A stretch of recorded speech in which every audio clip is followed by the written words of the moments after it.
کو رسوا ہی کرے گا، گناہ کوئی بھی ہو وہ انسان کو ذلیل ہی کرے گا۔ ایک مرتبہ کا واقعہ ہے، ایک قافلہ جو ہے وہ حج کے لیے روانہ ہوا، اور جب قافلہ حج کے لیے روانہ ہوا تو ایک شخص کا انتقال ہو گیا۔ اب آپ اندازہ کریں سفر حج میں اگر کسی کا انتقال ہو، اس سے بڑا خوش نصیب کون ہو سکتا ہے؟ اس لیے کہ جو سفر حج میں انتقال کرتا ہے، حدیث پاک میں آتا ہے کہ اللہ قیامت تک اس کا ہم شکل ایک فرشتہ پیدا کر دیتا ہے جو ہر سال اس کی طرف سے حج ادا کرتا ہے، اور اس کا ثواب اس کو ملتا ہے جو سفر حج میں انتقال کر گیا۔ بہت بڑی سعادت ہے حج کے سفر میں مرنا، لیکن سفر حج ہے اور سفر حج میں ایک بندے کا انتقال ہو گیا ہے۔ اس کے بعد لوگوں نے سوچا، اس لیے کہ آج کے دور کی طرح لوگ فلائٹ سے تو نہیں جاتے تھے، جہازوں میں بھی لوگ بہت کم جاتے تھے، اکثر کھچروں کا سفر، گھوڑوں کا سفر، پیدل سفر لوگ مل جل کر قافلوں کی شکل میں کیا کرتے تھے۔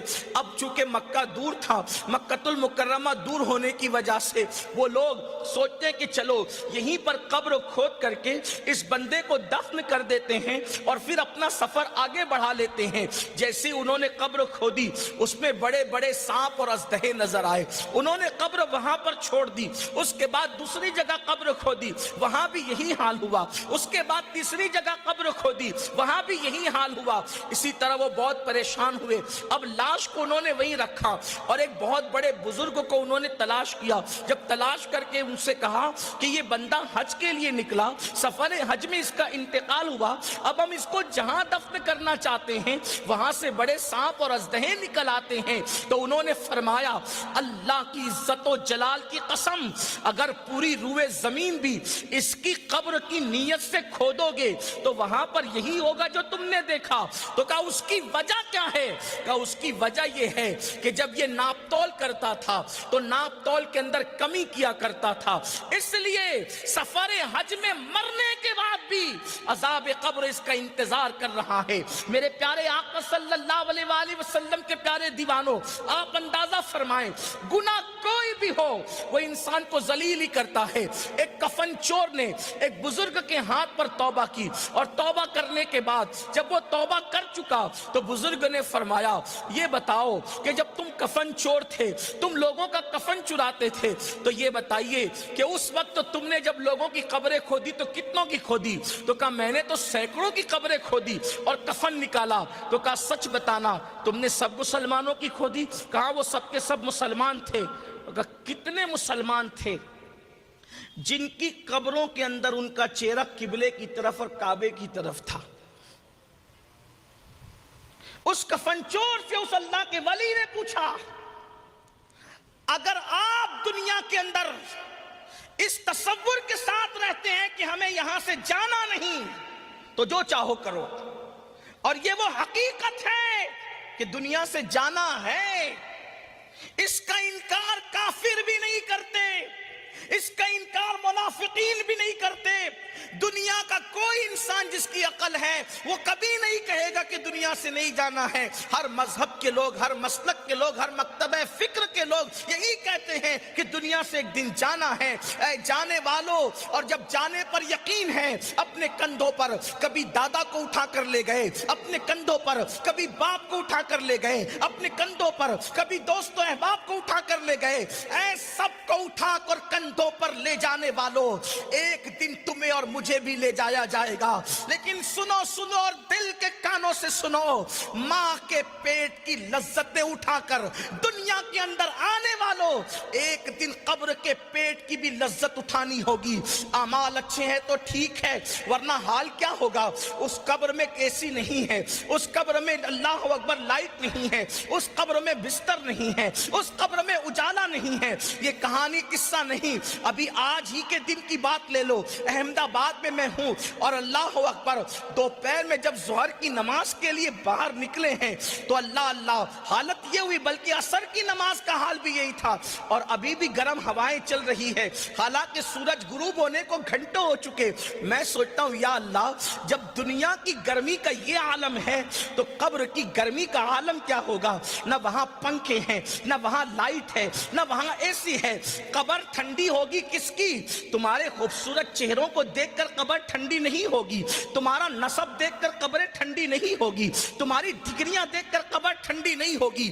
ہاں ہاں, جس نے مصطفیٰ جان رحمت کی آنکھوں کو ٹھنڈک پہنچائی ہوگی انہی کی قبریں ٹھنڈی ہوگی, ورنہ اللہ اکبر, جو مصطفیٰ جان رحمت کی آنکھوں کو ٹھنڈک نہ پہنچا سکا, یہاں تو خوب عیش کیے, یہاں تو خوب عیاشیاں کی, یہاں تو خوب آوارگی کی, یہاں تو خوب منمانی کی, لیکن قبر کا حال کیا ہوگا؟ اور قبر سے کہیں بھاگ کر جا نہیں سکتے, نہ بیٹے پنکھا جھلنے آئیں گے, نہ بہویں پنکھا جھلنے آئے گی, نہ بیوی پنکھا جھلنے آئے گی. ذرا تصور تو کرو, یہ گرمی کا موسم دیکھ کر تھوڑا سوچو تو صحیح, جب زمین کے اندر جاؤ گے اور وہ گرمی جھلسا رہی ہوگی, وہ گرمی تڑپا رہی ہوگی, اوپر سے اندھیرا, پھر اللہ کا عذاب, پھر خدا کی ناراضگی, ہمارا حال کیا ہوگا؟ اس لیے اللہ نے موقع دیا ہے, تھوڑا غور تو کرو. اس بزرگ نے پوچھا کہ تو نے سینکڑوں لوگوں کے کفن چرائے, سینکڑوں قبریں کھودی, تو نے کتنے مسلمانوں کے چہروں کو قبلے کی طرف دیکھا, سچ بتا. تو اس نے کہا, حضرت میں نے اگر 100 قبریں کھودی تو 99 لوگوں کا چہرہ قبلے سے پھرا ہوا تھا اور ایک کا چہرہ کعبے کی طرف, یعنی 100 میں سے ایک, توجہ کرنا, 100 میں سے ایک بندے کا چہرہ قبلے کی طرف تھا اور 99 لوگوں کا چہرہ قبلے کی طرف نہیں تھا. اس بزرگ نے اپنے استاد کو خط لکھا اور خط لکھ کر کے پوچھا, حضرت یہ بتائیے کہ لوگوں کے چہرے قبلے سے کیوں پھرے ہوتے ہیں؟ تو اس کے استاد نے جواب دیا, جب دنیا میں لوگ سنت کے خلاف کام کرتے ہیں, رسول اللہ کی جو سنت ہے اس کے خلاف کام کرتے ہیں, یعنی بدعتوں کو رواج دیتے اور سنتوں پر عمل نہیں کرتے, تو مرنے کے بعد ان کے چہرے قبلے کی طرف نہیں رہتے بلکہ قبلے سے پھیر دیے جاتے. اگر حضور کی سنت کے خلاف کوئی کام کیا, جیسے مثال کے طور پر ایک مثال دیتا ہوں, ٹوپی پہننا یا عمامہ پہننا حضور علیہ السلام کی سنت ہے, اس پر تمام مکاتب فکر کے لوگ متفق ہیں. اب اگر کوئی ننگے سر گھوم رہا ہے تو خلاف سنت کیا, ٹھیک. اب خلاف سنت کیا تو وہ بزرگ کہہ رہے ہیں کہ قبر میں اس کا چہرہ قبلے کی طرف نہیں ہوگا.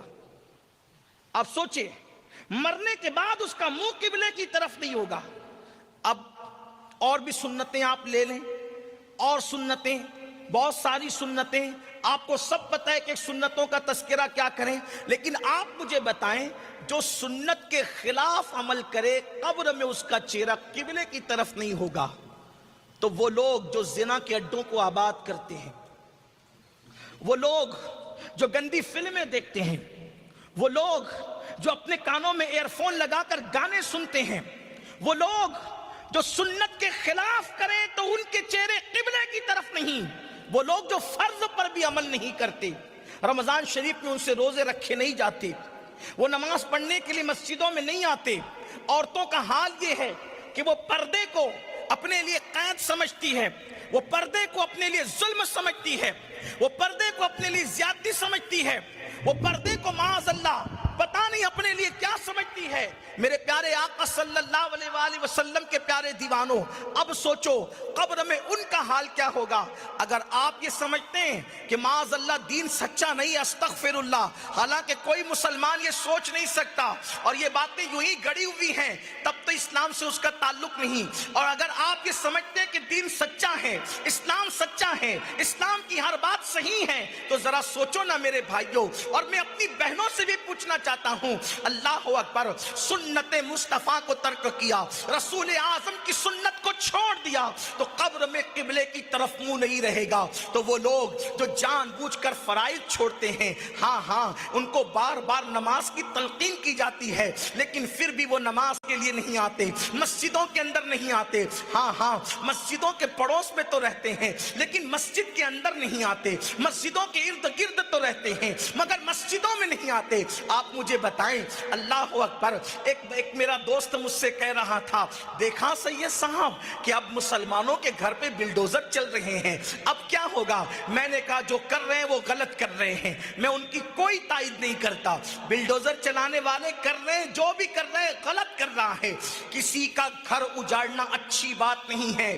میرے مذہب کی تعلیم تو یہ ہے, اگر تم چڑیا کے گھونسلے کو اجاڑ دو گے, اگر تم نے کسی چڑیا کے گھونسلے کو اجاڑا تو خدا تمہارے گھروں کو اجاڑ دے گا. گھروں کو اجاڑنے والوں سے میں کہنا چاہتا ہوں, اللہ سے ڈرو. بڑے تم نہیں ہو, بڑا اللہ ہے. تم سے پہلے بڑے بڑے حکمراں اس دنیا میں آئے, لیکن جب انہوں نے لوگوں پہ ظلم کیا تو اللہ نے ان کی نسلوں کو بھی تباہ کر دیا. صحابی کے بیٹے نے ظلم کیا, اللہ نے اس کی نسلوں کا بھی خاتمہ کر دیا. آج یزید کی نسل ڈھونڈے سے نہیں ملتی. یاد رکھنا, کسی کا گھر اجاڑنا بہت برا ہے. میں تائید نہیں کرتا, ظلم کر رہے جو کر رہے ہیں, لیکن مسلمانوں سے دوسری طرف پلٹ کر کہتا ہوں, تمہارے گھر اجڑ رہے ہیں, تمہارے گھر ویران ہو رہے ہیں تو تمہیں کتنی تکلیف ہو رہی ہے. تم نے صدیوں سے اللہ کے گھر کو اجاڑ رکھا ہے, تم نے صدیوں سے اللہ کے گھر کو ویران کر رکھا ہے. خدا وحدہ لا شریک کی قسم کھا کے کہتا ہوں, اگر مسلمانوں نے اللہ کے گھر کو ویران نہ کیا ہوتا تو آج تمہارے گھروں کا یہ انجام نہ ہوتا.